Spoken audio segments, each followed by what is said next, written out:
Baik, bismillahirrahmanirrahim. Assalamualaikum warahmatullahi wabarakatuh. Perkenalkan, nama saya Ona Karlianti dengan NIM B1B120301. Kali ini saya akan menjelaskan tentang bagaimana membuat tipologi klasen berdasarkan data PDRB. Jadi sebelum membahas lebih lanjut, maka terlebih dahulu saya jelaskan tentang apa sih itu PDRB. Nah, data produk domestik regional bruto merupakan statistik pendapatan regional yang dapat dimanfaatkan untuk mengevaluasi hasil pembangunan sekaligus sebagai dasar perencanaan pembangunan ekonomi di suatu wilayah tertentu.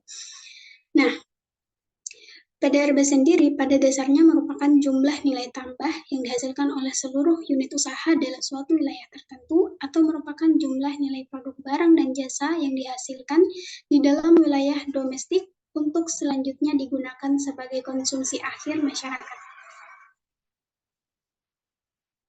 Nah, kemudian berdasarkan data PDRB yang sudah kita dapatkan di sini saya menggunakan data PDRB pada Kabupaten Buton Tengah pada tahun 2018 sampai tahun 2022. Nah, sebelum membahas lebih lanjut tentang tipologi klasen, maka perlu saya jelaskan terlebih dahulu apa itu tipologi klasen.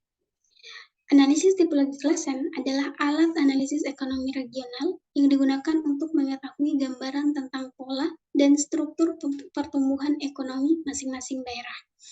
Alat ini membagi daerah berdasarkan dua indikator utama pertumbuhan, yaitu ekonomi pada sumbu vertikal dan rata-rata pada pendapatan per kapita pada sumbu horizontal.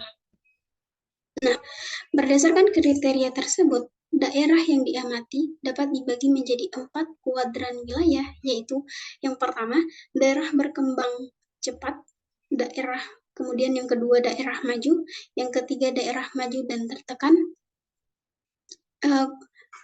saya perbaiki, daerah maju tapi tertekan, kemudian yang terakhir adalah daerah tertinggal.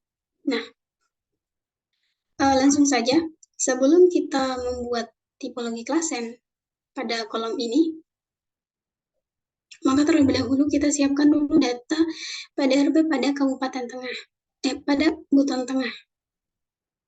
Nah, di sini ada data PDRB dari provinsi dan dari kabupaten.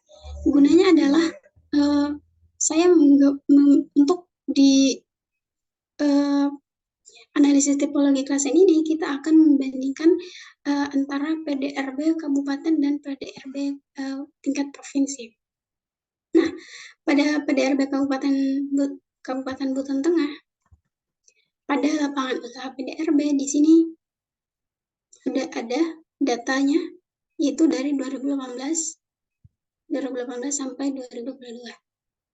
Kemudian di sini kita menghitung bagaimana laju pertumbuhan dari PDRB Kabupaten Buton Tengah tersebut. Bagaimana caranya? Itu caranya adalah dengan mengurangkan di mana PDRB 2019 dikurang dengan PDRB 2018, kemudian dibagi dengan PDRB 2018. Saya langsung contohkan saja.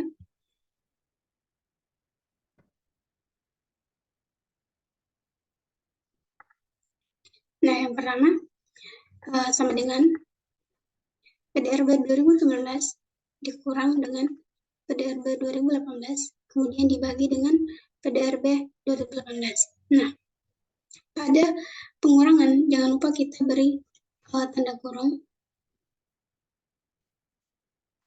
kemudian enter. Nah, angkanya sudah keluar. Kita arahkan kursor pada kolom ini, kita letakkan di bawah kolom, kemudian geser ke samping.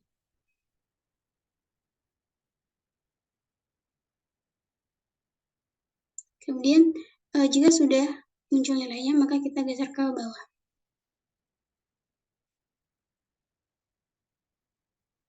Nah, maka angkanya akan keluar. Kemudian bagaimana menghitung pertumbuhan, rata-rata pertumbuhan PDRB, yaitu dengan menggunakan rumus average.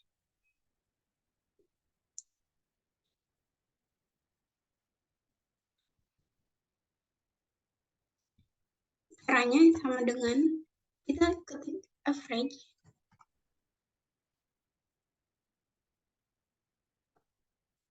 Kita arahkan kursor pada laju pertumbuhan yang telah kita dapatkan nilainya tadi. Kemudian enter. Maka nilainya akan keluar.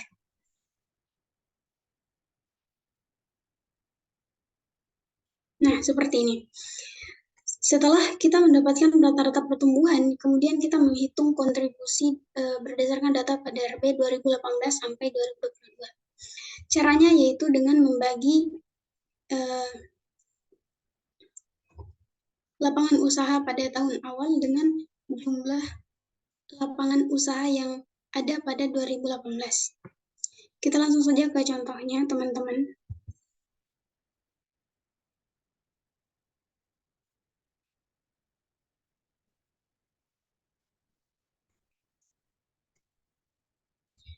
Kita ketik sama dengan, kemudian kita pilih jumlah yang lapangan usaha pertama pada 2018, kemudian kita bagi dengan jumlah lapangan usaha pada 2018. Nah, agar rumusnya tidak bergeser, pada B25 atau pada jumlah ini, kita berikan tanda dolar di sini. Kemudian enter. Untuk memunculkan nilai di samping, kita melakukan hal yang sama, yaitu arahkan tanda panah pada kotak di sini, di bawah kotak. Nanti akan ada muncul tanda plus, kemudian kita geser ke samping. Nah, setelah itu, kita arahkan lagi kursor pada kotak di ujung, kemudian kita geser ke bawah.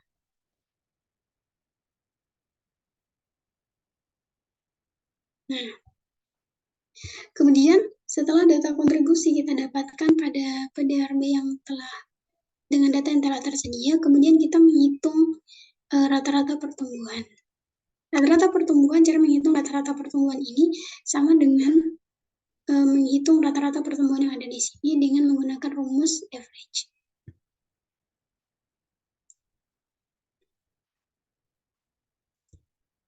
Langsung saja, kita ketik sama dengan average.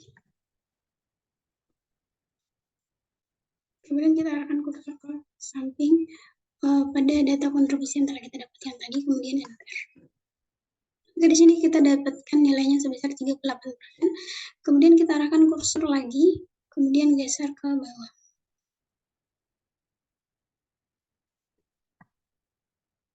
Nah, jadi teman-teman, ini adalah data yang kita dapatkan untuk PDRB Buton Tengah tahun 2018 sampai 2022, yaitu data yang kita dapatkan berupa laju pertumbuhan, kemudian rata-rata pertumbuhan, kontribusi, dan rata-rata pertumbuhan dari kontribusi.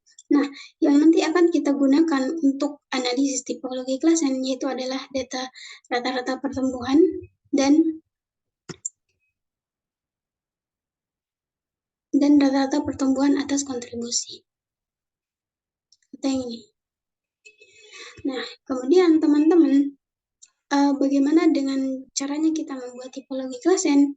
Kita tidak hanya membutuhkan data PDRB pada kabupaten, tetapi kita mengambil data PDRB dengan tingkatan yang lebih tinggi, yaitu provinsi, untuk kemudian nanti kita bandingkan.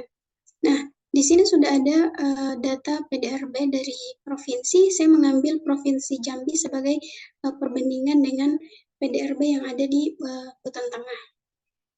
Caranya sama saja, membuat data PDRB, membuat data laju pertumbuhan, kemudian rata-rata pertumbuhan atas kontribusi, sama saja dengan membuat data yang ada pada PDRB Kabupaten Buton Tengah. Kemudian, karena sudah saya jelaskan tadi caranya, kemudian kita lanjut ke tipologi klasen. Cara membuat tipologi klasen.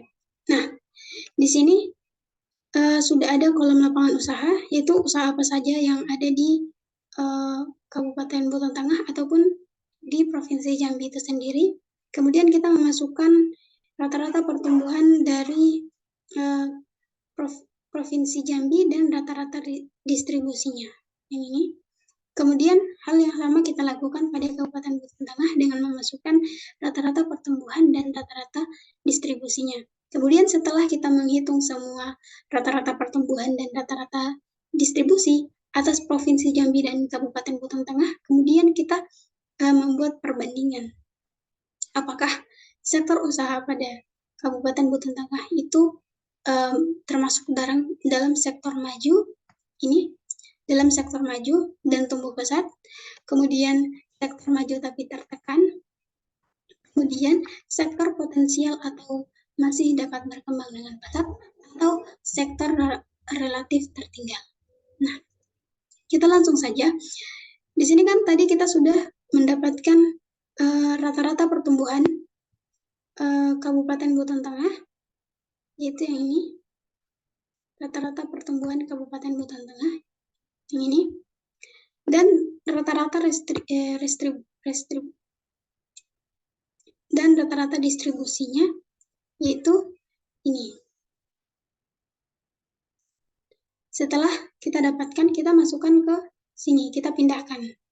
Di sini teman-teman sudah saya pindahkan, nanti teman-teman tinggal memindahkan saya ke sini. Kemudian setelah sudah kita pindahkan, maka kita menghitung atau kita membandingkan. Nah, di sini teman-teman. Nah, pada perbandingan ini bisa kita lihat, kita melihat dulu rata-rata pertumbuhan. Nah, pada rata-rata pertumbuhan, Kabupaten Buton Tengah itu lebih kecil daripada rata-rata pertumbuhan Provinsi Jambi. Apabila dia lebih kecil, maka dia masuk pada ini, pada barisan ini. Nah, kemudian setelah kita melihat rata-rata pertumbuhan, maka kita melihat rata-rata distribusi. Oh, ternyata rata-rata distribusi pada Kabupaten Buton Tengah itu lebih besar daripada rata-rata distribusi yang ada pada Provinsi Jambi. Nah, tadi kan pada rata-rata pertumbuhan Buton Tengah masuk di sini. Kemudian kita menentukan apakah lebih besar atau lebih kecil. Ternyata lebih besar, maka dia masuk di sini. Karena dua ini tadi menjadi pilihan, maka karena rata-rata distribusi Buton Tengah itu lebih besar daripada rata-rata distribusi Provinsi Jambi, maka keterangannya kita isi dengan sektor maju tapi tertekan, atau bisa kita simpulkan bahwa Kabupaten Buton Tengah ini dia masuk pada sektor maju tapi tertekan. Maka kuadran yang didapat itu adalah kuadran 2. Kemudian kita melihat lagi selanjutnya perbandingan antara rata-rata pertumbuhan dan rata-rata pertumbuhan Kabupaten Buton Tengah dan rata-rata pertumbuhan pada Provinsi Jambi. Di sini. Ternyata rata-rata pertumbuhan pada Kabupaten Buton Tengah itu lebih besar. Jika lebih besar, maka dia masuk di sini. Kemudian kita melihat lagi rata-rata distribusi antara Kabupaten Buton Tengah dan Provinsi Jambi. Ternyata rata-rata distribusi Provinsi Jambi itu lebih mendominasi atau lebih besar. Kita bandingkan saya sendiri. Kemudian karena dia masuk tadi di dua sini, kemudian kita lihat apakah ini lebih besar atau lebih kecil. Ternyata dia lebih kecil. Jika lebih kecil, maka dia masuk pada kuadran 3, yaitu sektor potensial atau masih dapat berkembang pesat. Seperti ini ya teman-teman. Sektor potensial atau masih dapat berkembang pesat. Kemudian kita melihat, kita membandingkan sampai seterusnya sampai habis. Gitu. Kemudian di sini kita dapat yang termaksud dalam sektor maju dan tumbuh pesat itu hanya ada beberapa, yaitu hanya ada tiga,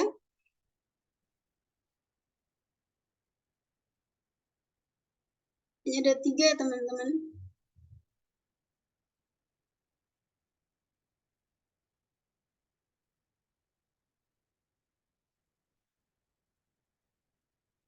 Yaitu pada lapangan usaha konstruksi. Yang pertama itu ada lapangan usaha konstruksi, kemudian lapangan usaha administrasi pemerintah, pertahanan dan jaminan sosial wajib, kemudian pada jasa pendidikan. Artinya ini bisa menjadi pengukuran bagi Kabupaten Belitung Tengah untuk lebih meningkatkan atau mempertahankan pada sektor yang sudah maju dan tumbuh pesat seperti konstruksi, administrasi pemerintah, pertahanan dan jaminan sosial wajib, kemudian dan jasa pendidikannya. Kemudian bagi Kabupaten Belitung Tengah untuk lebih uh, mengefisienkan lapangan usaha yang ada pada bidang lain, di mana di sini masih ada sektor maju tapi tertekan. Ini ada beberapa. Kemudian sektor potensial atau masih dapat berkembang dengan pesat, yang artinya ini menjadi peluang untuk dikembangkan.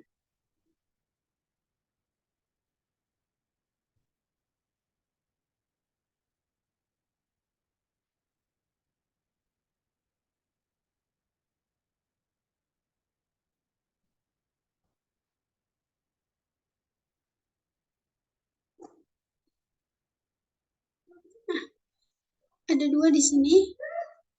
Pertama ada pertambangan dan penggalian yang masuk pada kuadran 3. Kemudian transportasi dan pergudangan.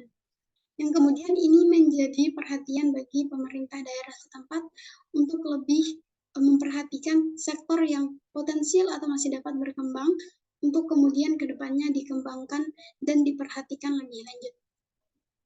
Saya kira sekian tentang tipologi klasen yang bisa saya jelaskan kepada teman-teman sekalian. Saya atas nama Ona Farlianti meminta maaf apabila ada salah kata. Lebih dan kurangnya mohon dimaafkan. Wabillahi taufiq wal hidayah. Wassalamualaikum warahmatullahi wabarakatuh.